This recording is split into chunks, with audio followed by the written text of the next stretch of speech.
Assalamu alaikum wa rahmatullah, j'espère que vous allez bien. Dans cette vidéo, nous allons évoquer la grande bataille des coalisés, aussi appelée la bataille de la tranchée, et vous allez bientôt comprendre pourquoi. Comme nous l'avons vu ensemble dans le dernier épisode, la sécurité et la paix régnaient de nouveau dans la région. Toutefois, certaines tribus juives, non contentes d'avoir subi des formes d'humiliation en raison de leur trahison, continuèrent à fomenter des ruses contre les croyants. Après avoir été chassés vers Khaybar, certains dirigeants des Banu Nadir prirent contact avec les polythéistes de Quraysh afin de les inciter à attaquer les musulmans.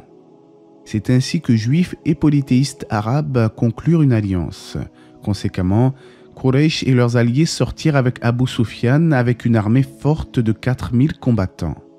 D'autres tribus vinrent les rejoindre et en additionnant les tribus juives et arabes, une armée gigantesque fut formée, composée de pas moins de 10 000 hommes. Cette armée extraordinaire encercla Médine, suscitant ainsi une terrible menace pour les musulmans. C'est ainsi que toutes ces tribus réunies formèrent ce que l'on appelle les coalisés. Le messager d'Allah s'empressa alors de convoquer un conseil consultatif afin d'établir une stratégie défensive. Finalement, c'est Salman al-Farisi, un converti à l'islam venant de la Perse, qui trouva la meilleure solution au problème. Pour rappel, Salman al-Farisi était un chercheur de vérité. D'abord zoroastrien, puis chrétien, il finit par se convertir à l'islam après avoir reconnu en le prophète Mohammed les signes de la prophétie. Étant donné que Salman était d'origine perse, il proposa une nouvelle idée pour les Arabes de l'époque, creuser une large tranchée tout autour de la ville. Le prophète accepta directement l'idée et organisa des groupes de 10 personnes afin de commencer à creuser la tranchée. Lui-même participa aux travaux, qui s'étalèrent sur environ une semaine. Les musulmans travaillaient en fait toute la journée avant de rentrer chez eux la nuit. Les maisons exposées aux combattants ennemis furent fortifiées et celles se trouvant de l'autre côté de la tranchée furent désertées. Étant donné que les musulmans n'étaient que 3000 à peu près, les ennemis de l'islam pensaient pouvoir en finir définitivement avec eux, forts de leur grand nombre. Comme vous pouvez le constater sur cette carte, les musulmans de Médine étaient encerclés de toutes parts. Allah nous dit d'ailleurs dans la sourate Les Coalisés, quand ils vous vinrent d'en haut et d'en bas, de toutes parts. Mais comme je le disais, cette longue tranchée était une tactique de guerre alors inconnue dans la région, ce qui fit en sorte que l'armée mécréante fut frappée de stupeur, complètement désemparée. La tranchée, infranchissable, fut un atout stratégique majeur pour les musulmans. Si l'ennemi tentait de la franchir, ils étaient repoussés par une pluie de flèches par les défenseurs postés derrière elle, profitant ainsi de leur position avantageuse. Les Qurayshites s'étaient donc résolus à s'armer de patience en s'installant dans des tentes à proximité. Tout allait pour le mieux, les musulmans avaient trouvé une tactique sans faille. Néanmoins, l'un des notables des Banu Nadir, nommé Huyay, profita de la situation pour tenter de corrompre une autre tribu, celle des Banu Qurayda, alors alliés aux musulmans. Les Banu Qurayda violèrent le pacte conclu avec les croyants de Médine et décidèrent en conséquence de ne plus assurer la protection de Médine dans le secteur où se trouvaient les habitations. De surcroît, ils se précipitaient aussi à rejoindre les coalisés contre les musulmans. Les musulmans ressentirent alors une anxiété grandissante. Comment les Banu Qurayda auraient-ils pu trahir leurs engagements en laissant les habitations musulmanes sans défense ? Il y avait leur famille là-bas, des femmes, des enfants. Alors, Allah nous dit dans son noble livre, les croyants furent alors éprouvés et secoués d'une dure secousse.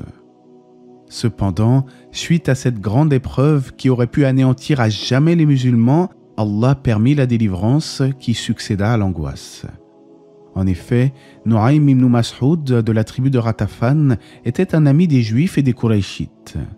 Mais alhamdulillah, ce dernier embrassa l'islam et vint auprès du messager d'Allah annoncer sa conversion tout en proposant son aide pour la bataille. Étant donné que les gens de sa tribu n'étaient pas encore au courant de sa conversion, il choisit la ruse. Nu'aym utilisa sa position de confiance afin de semer la méfiance entre les coalisés. Il commença tout d'abord par aller voir les Banu Quraïda, à savoir les Juifs de Médine ayant trahi leur pacte avec les musulmans.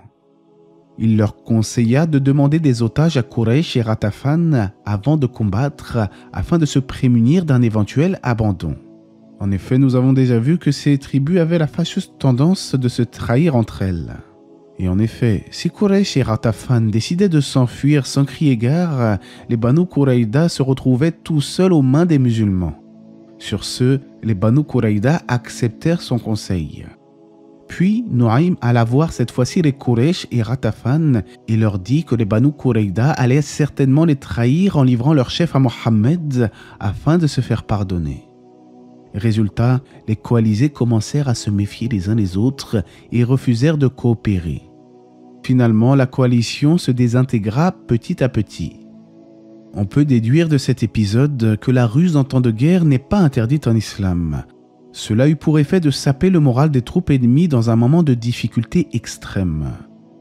Après plus d'un mois passé à encercler Médine, les mécréants étaient épuisés, incapables d'atteindre les musulmans à cause de la tranchée, divisés par la ruse de Nuaym ibn Mas'ud et de plus est frappés par une violente tempête envoyée par Allah. En effet, Allah suscita un vent violent à même de faire s'envoler les tentes des ennemis de l'islam, renversant par la même occasion leurs marmites et leurs cordages. Saisis par un froid glacial et insupportable, les mécréants finirent par rebrousser chemin, humiliés. Les coalisés, qui étaient au nombre de 10 000, n'ont pas réussi à avoir raison des musulmans, walhamdulillah. À vrai dire, c'était une guerre plus psychologique que physique, car il n'y a pas eu d'affrontement majeur comme pour Badr et Uhud, mais il s'agissait néanmoins de l'une des plus belles victoires des musulmans. En effet, si 10 000 hommes n'ont pas réussi à vaincre le petit groupe de musulmans retranchés à Médine, qui donc pourrait encore se dresser contre eux après cela?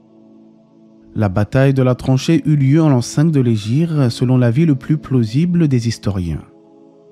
Les musulmans allaient donc pouvoir rentrer chez eux à Médine, mais l'ange Djibril interpella le prophète alayhi salatu wassalam en lui disant que l'affrontement n'était pas encore terminé.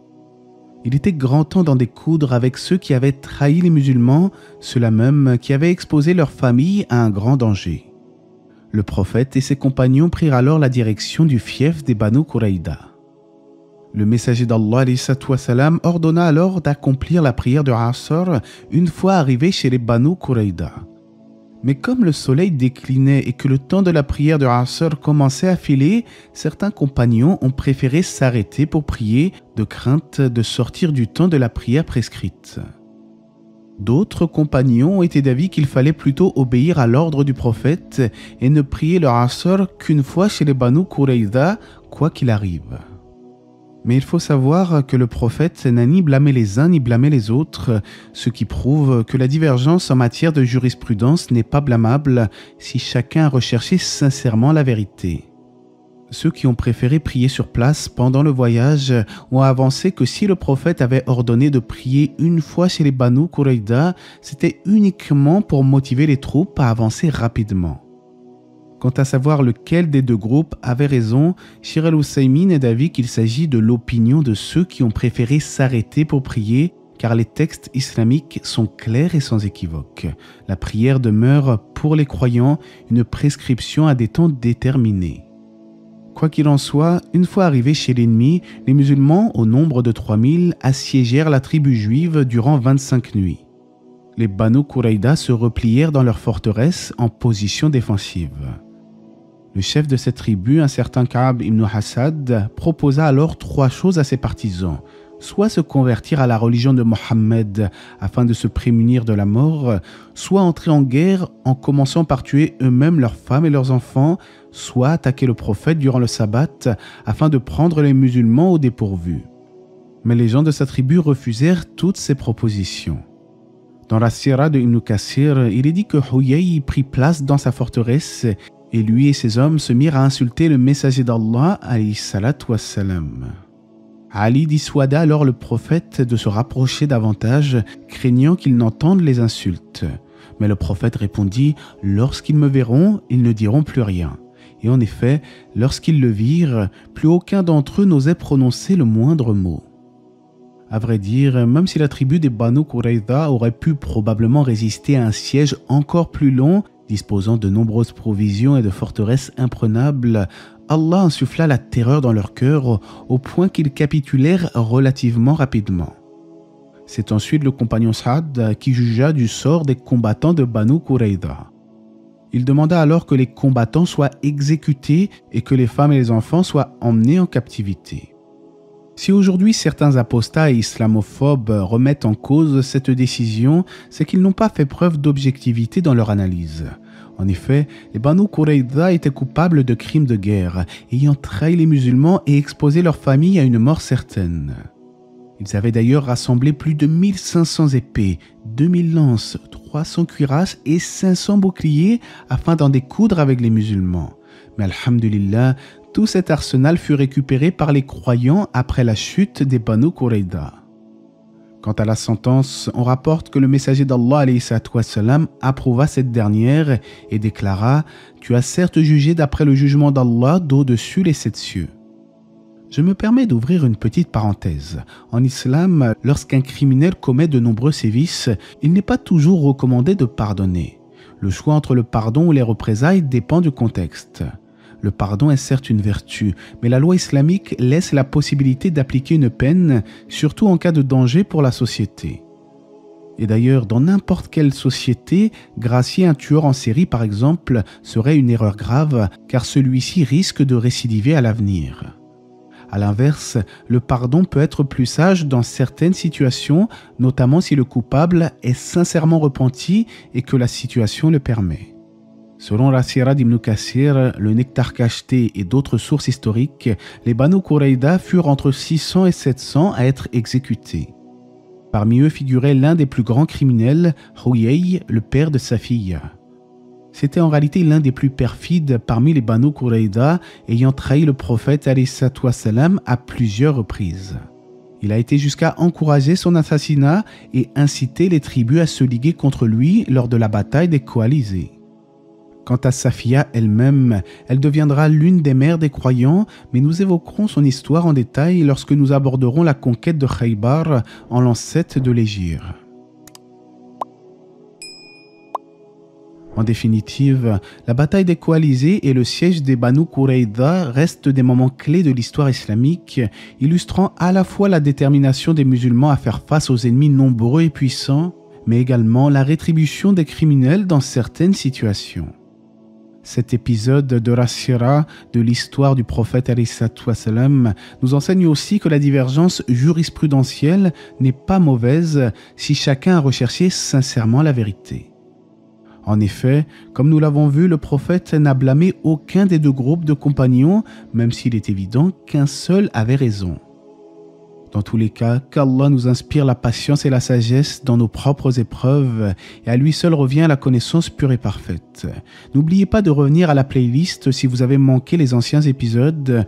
On se retrouve prochainement pour la suite de la sira du prophète, alayhi salatu wassalam, et que la paix et les bénédictions d'Allah soient sur le prophète, sa famille et ses compagnons.